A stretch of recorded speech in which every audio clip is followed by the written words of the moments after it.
नमस्कार। आप देख रहे हैं बोले भारत और इस खास इंटरव्यू में आज हमने आमंत्रित किया है गीता शाक्य जी को, जो कि राज्यसभा की मेंबर हैं भारतीय जनता पार्टी से।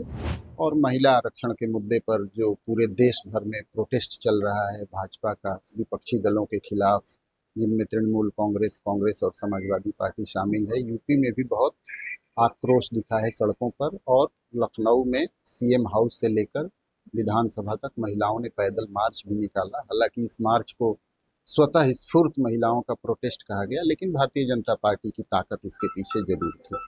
खैर, आरक्षण के मुद्दों पर, पिछड़ी राजनीति, दलित राजनीति, इन सभी मुद्दों पर गीता शाक्य जी से बात करेंगे। मैडम, बोले भारत में आपका बहुत स्वागत है। धन्यवाद आपका। क्या लगता है मैडम, इस बात में कितनी सच्चाई है कि विपक्ष की नादानी की वजह से महिला आरक्षण बिल गिर गया लोकसभा में? आपने देखा कि देश आजाद के बाद से लगातार देश की मातृशक्ति अपने आरक्षण को मांग रही थी, अपने अधिकारों को मांग रही थी, और लगातार कई बार बिल संसद में आया, लेकिन कभी नहीं। आपको ध्यान है 1996 में देवगौड़ा जी ने भी बिल लाए थे, तब भी नहीं हो पाया। उसके बाद 2010 में बिल आया, पहले लोकसभा में आना चाहिए, उसके बाद राज्यसभा, लेकिन सोची समझी साजिश के तहत राज्यसभा में लाए, और राज्यसभा के बाद लोकसभा में जब पारित की बारी आई तो आपने देखा होगा उसको लाया ही नहीं। पता नहीं वो बिल को कहाँ फाइल में छुपा दिया गया, किस कोने में पड़ी थी। जब देश के यशस्वी प्रधानमंत्री नरेंद्र मोदी जी जब 2014 में प्रधानमंत्री बने, तो आपने देखा शुरू से ही उनका यही लक्ष्य रहा, हर योजनाओं को उनका केंद्र बिंदु उनके लिए महिला ही रही है। हमने आपको ध्यान होगा जब पहले स्वतंत्रता दिवस पर उन्होंने एक भाषण दिया था, तो उन्होंने स्वच्छता पे लेके अपना शुरुआत की थी, और आपने देखा कि तब से लेके भारत की महिलाओं को, ग्रामीण महिलाओं को के जीवन में बदलाव आना शुरू हो गया। क्योंकि देखिए, सबसे ज्यादा दिक्कत यही होती थी कि जब कहीं भी शौचालय घरों में नहीं होते थे, कुछ लोगों के यहाँ होते थे, बड़े नामचीन लोगों के यहाँ, लेकिन गांव की महिलाओं के यहाँ यही होता था कि खेतों में भी शौच के लिए जाती थी। चारों तरफ पानी बरसात में भरा हुआ होता था, न चाहते हुए वो जाती थी, रात में जाती थी, अंधेरा का समय कहीं किनारे सड़क के बैठ जाऊं, तो आपने देखा होगा कि बैठती थी शौच क्रिया के लिए, और लाइट जलाते हुए वाहन आते तो खड़ी हो जाती थी और पुनः इंतजार करती थी कि अंधेरा हो तो अपनी शौच क्रिया को संपन्न करें। ये छोटी छोटी चीजें महिलाओं को दिल को छूती है। उन्होंने हर घर में शौचालय लाकर ये साबित कर दिया कि वो देश की किसी भी जात धर्म की महिला हो, वो सबके साथ है। माननीय प्रधानमंत्री जी, आपने देखा होगा ये बेटी बचाओ बेटी पढ़ाओ जैसी ऐसी ऐसी तो योजनाएं बहुत। हम लोग थोड़ा तो वुमेन रिजर्वेशन पे फोकस रहेंगे मैडम। विपक्ष के दो सवाल मूल रूप से भारतीय जनता। विपक्ष कभी नहीं चाहता, खास तौर से उत्तर प्रदेश में समाजवादी पार्टी और कांग्रेस, टीएमसी, डीएमके सभी। मैंने देखा है, मैं तो उस दिन, क्योंकि मैं संसद में, राज्यसभा में आ नहीं रहा था, तो मैं 17 तारीख को सभी सांसद महिला राज्यसभा की, लोकसभा की दर्शन दीर्घा में बैठ के हम लोग सुन रहे थे। तो मेरे मन में ये आ रहा था कि ये बिल पारित हो जाएगा। क्योंकि मैं सामने देख रही थी तो विपक्ष में श्रीमती प्रियंका गांधी बैठी थी, श्रीमती डिम्पल यादव जी बैठी थी, ऐसी तमाम महिलाएं बैठी। तो मुझे लग रहा था कि ये निश्चित तौर से महिला सांसद हैं, देश की मातृशक्ति के खुशियों में ये शरीक होंगी और ये निश्चित तौर से पारित कराएंगी। लेकिन आश्चर्य तो तब हुआ कि जब वोटिंग की बारी, घंटों की चर्चा, 2 दिन चर्चा हुई, 2 दिन के चर्चा के बाद जब वोटिंग की बारी आई तो उन्होंने भी विपक्ष में देकर और बिल को गिरा दिया, नहीं संशोधित होने दिया, और बड़ी तेज से उछल उछल के तालियां बजा के हंस रही थी। तो मेरे मन में आया कि मैं गलत थी, मैंने कैसे इनसे उम्मीद लगा दी। इन्होंने, वही खानदान है, अपने खानदानों की परंपरा को जीवित रखा। किसी के घर के तो एक लोग कहते थे कि बेटियों के साथ अत्याचार होता था तो कहते थे अरे लड़के हैं, गलती हो जाती है। तो ये कैसे बिल लाएंगे, नहीं लाने देंगे। और उन्होंने मेरे विश्वास को कायम नहीं रहना, उन्होंने खंडित किया है। ही किया, जी मुझे जी। लगा। अब विपक्ष जो है वो दो मूल प्रश्न जो है वो रख रहा है अपने। पहला तो ये कि ये महिला आरक्षण बिल नहीं था, डिलिमिटेशन का बिल था, और महिलाओं को तो अभी भी आरक्षण दिया जा सकता है 543 पे ही। तो बेसिकली संख्या बिना किसी कैलकुलेशन के बढ़ाना ये गलत है। दूसरा, उनका ये सवाल है बीजेपी से कि जो 33% आरक्षण तैयार किया गया या तैयार किया जा रहा है, उसमें से ओबीसी, एससी, एसटी महिलाओं को रिजर्वेशन देना चाहिए जिससे कि उनको लाभ मिल सके। इन दो सवालों पे क्या स्टैंड है? आप बताइए, जब देश आजाद हुआ था और संविधान के अनुसार उस समय जब ये लागू हुआ था, उस समय 67-68 करोड़ देश में आबादी थी। उस अनुसार विभाजन किया गया था, उसका प्रसीवन हुआ था और ये संविधान में था कि जब आबादी बढ़ेगी तो सीटों को प्रसीवन होगा, सीटों को बढ़ाया जाएगा, जनगणना भी होगी। चूंकि जनगणना 11वीं वाली चल रही है, 21 में होनी थी, लेकिन कोविड के वजह से वो रुक गई, आगे टल गई। तो ये था कि अब दिक्कत इस बात की है, आपने देखा होगा कोई कोई लोकसभा ऐसी है कि 40-40 लाख वोटर, कोई ऐसी है 10 लाख है, कोई मतलब अलग अलग। और एक सांसद के लिए इतनी बड़ी लोकसभा में बड़ी समस्या होती है कि पूरी लोकसभा में जा भी नहीं पाते, उनके विकास के कार्य जिस तरीके से करना चाहिए वो भी नहीं हो पाते, और लोगों के बीच उनकी परिस्थितियों में, उनके सुख दुख में नहीं जा पाते। तो प्रसीवन होना तो जरूरी है। और आपको ध्यान हो कि जब 2023 में जब नारी शक्ति बंधन विधेयक पारित हुआ था, तो उसमें था कि डिलिमिटेशन और सेंसर के बाद ही किया जाएगा, ये था। तो उसमें अलग कहाँ है? और मुझे लगता है प्रसीमन गलत नहीं है, मैं तो इसके पक्ष में हूँ। इसलिए नहीं कि मैं भारतीय जनता पार्टी में हूँ, मैं इसलिए कि परिस्थितियों के अनुसार भौगोलिक, राजनीतिक, हर चीज की सामाजिक दृष्टिकोण चेंज होता है, तो जरूरी है। दूसरा एक चीज देखिए आप, कि जिस तरीके से ये कह रहे हैं, तो आपने इतने ही बताया मुझे, लेकिन मैं ये बताना चाहती हूँ कि ये महिलाओं को मत बांटे। महिला एक स्वयं में जाति है।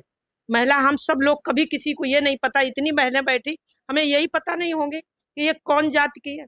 मैं कभी जात के आधार पे नहीं, महिला जाति नहीं, महिला एक जाति है। महिलाओं में बंटवारा मत करिए, महिलाओं पे राजनीति मत ये विपक्ष करे। महिला को महिला ही रहने दो, महिलाओं को मत बंटवाइए।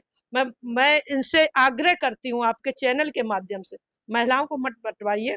अगर जो हाँ महिलाओं को देना है, किसी ने मना थोड़ी ना किया, आप इसमें टिकट दीजिए, आप दीजिए, लड़ाइए। वो तो अखिलेश जी तो ये भी कह रहे थे कि मुसलमान महिलाओं के लिए, अरे तो कौन कहता है? आप दीजिए, जितनी भी दीजिए, लड़ाइए। ये तो एक चीज ये समझना चाहेंगे कि यदि 33% आरक्षण फर्ज करते हैं कि मिल गया, यदि उसमें से ओबीसी और एससी एसटी महिलाओं को आरक्षण दिया जाए तो इसमें गलती कहाँ होगी, गड़बड़ कहाँ होगी? कहाँ गड़बड़ होगी? कहीं गड़बड़ नहीं। 33% देखिए, मैं अपने 33% आरक्षण में ओबीसी और एससी एसटी महिलाओं को अलग से रिजर्वेशन देने में क्या गड़बड़ी है? तो देखिए, जहाँ जो सीटें हैं दे ही रहे, गड़बड़ी कहाँ है? मुझे तो कुछ गड़बड़ी दिख नहीं रही है। अब मैं अपना उदाहरण दे रही। भारतीय जनता पार्टी 2017 में सरकार में आई हमारे उत्तर प्रदेश में। उस समय सीट खाली थी, तो हमारे यहाँ एससी महिला को राज्यसभा भेजा गया, श्रीमती कांता करदम जी को। उसके बाद 8 सीटें जानी थी, तो हमें 2 महिलाओं को भेजा गया, जिसमें एक ओबीसी महिला मैं हूँ, सीमा द्विवेदी। उसके बाद भी 2 महिलाएं भेजी गई 22 में, उसमें भी आपने देखा संगीता यादव थी और दर्शना सिंह, एक ओबीसी। इसके बाद फिर भेजा गया अभी, तो उसके बाद भी देखिए, एक संगीता बलवंत बिंद और एक साधना सिंह, इन्होंने कितनी भेज दी राज्यसभा में, इनको भी तो भेजना है। इनकी एक गिनी चुनी वही महिला जया बच्चन जी, सेलिब्रिटी, उन्हीं को भेज रहे।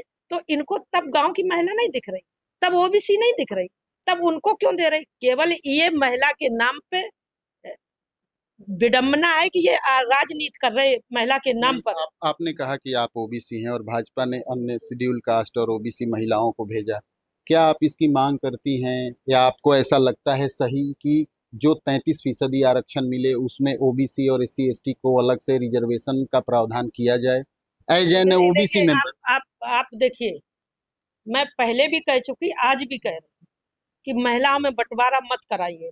जहां महिला जिस जात की सक्षम है उसको हम बढ़ के आ रही है। देखिए, हमारे यहाँ बैठी एससी है, ओबीसी है, ज्यादातर बैस है। ऐसा थोड़ी ना, हम लोग महिलाओं में बंटवारा नहीं कर रहे, महिला को महिला ही रहने दीजिए। क्या क्या क्या मैडम, आपको ये लगता है कि इसका एक और अच्छा रास्ता ये हो सकता है कि भले ही रिजर्वेशन का बिल अभी नहीं पास हो पाया हो, वुमेन रिजर्वेशन का, लेकिन अभी यूपी का विधानसभा है, पार्टियां स्वयं से ये तय करें कि वो 33% महिलाओं को टिकट देंगी, क्या आप इसकी पैरवी में हैं? देखिए, हमारे प्रधानमंत्री जी ने भी और हमारे गृह मंत्री जी ने संसद में कहा था, कुछ भी हो जाए हम महिलाओं का हक दिला के रहेंगे। और तो निश्चित तौर से महिला में फिर मैं वही बात करती हूँ, क्यों आप बार बार वही क्वेश्चन कर रहे हो? महिला को महिला रहने दीजिए, महिलाओं में बंटवारा मत नहीं, करिए। मैं बंटवारे की बात नहीं कर रहा हूं, मैं ये कह रहा हूं कि 403 सीटों पे चुनाव होना है साल भर के भीतर। क्या आपको लगता है कि सभी पार्टियां जो भी टिकट अपना दें, भले ही इसका कानून न बना हो, स्वयं से स्वतः स्फूर्त 33% महिलाओं को सीटें दे दें? देखिए, निश्चित तौर से महिलाओं को टिकट मिलेगा और मिलता चला आया है। और जो महिला सक्षम है, सीट निकालने की स्थिति में है, तो निश्चित तौर से टिकट सबको देना चाहिए। अभी अभी राज्यसभा का इलेक्शन फिर से आने वाला है, 10 सीटें खाली होंगी, एक सीट आपकी भी है। क्या उम्मीद करती हैं आपकी, किस तरीके से भाजपा उसमें अपना एक कास्ट कॉम्बिनेशन बनाएगी? देखिए, अब मैंने पहले ही आपको बताया कि भाजपा हमेशा सबको लेके चलती है। और मैंने तो भाजपा में जब से मैं राजनीति करती हूँ, मुझे तो कभी महसूस नहीं हुआ कि मैं ओबीसी हूँ, मेरे पास मेरे साथ कहीं पक्षपात हो रहा है या किसी तरीके से। मुझे तो शुरू से भाजपा ने आगे बढ़ाने बढ़ाने का काम किया, हर किसी ने स्नेह दिया, हर किसी का सहयोग मिला। तो भाजपा एक असली बात बता दूं, भाजपा एक ऐसी पार्टी है जो लोकतांत्रिक, सबका साथ सबका विकास, सबका को साथ लेके चलने वाली पार्टी है। एक आखिरी सवाल मैडम, बिहार में सम्राट चौधरी जो कि एक ओबीसी लीडर हैं, उनको भाजपा ने मुख्यमंत्री बनाया, बीजेपी का पहला चीफ मिनिस्टर बिहार में बना है। आप यूपी में ओबीसी के मोबिलाइजेशन में इसको कितना इम्पोर्टेंट मानती हैं कि सम्राट चौधरी एक ओबीसी बने हैं, उसका असर यूपी पे भी दिखेगा? देखिए, बिहार का संदेश यूपी में भी है, खासतौर पूर्वांचल में।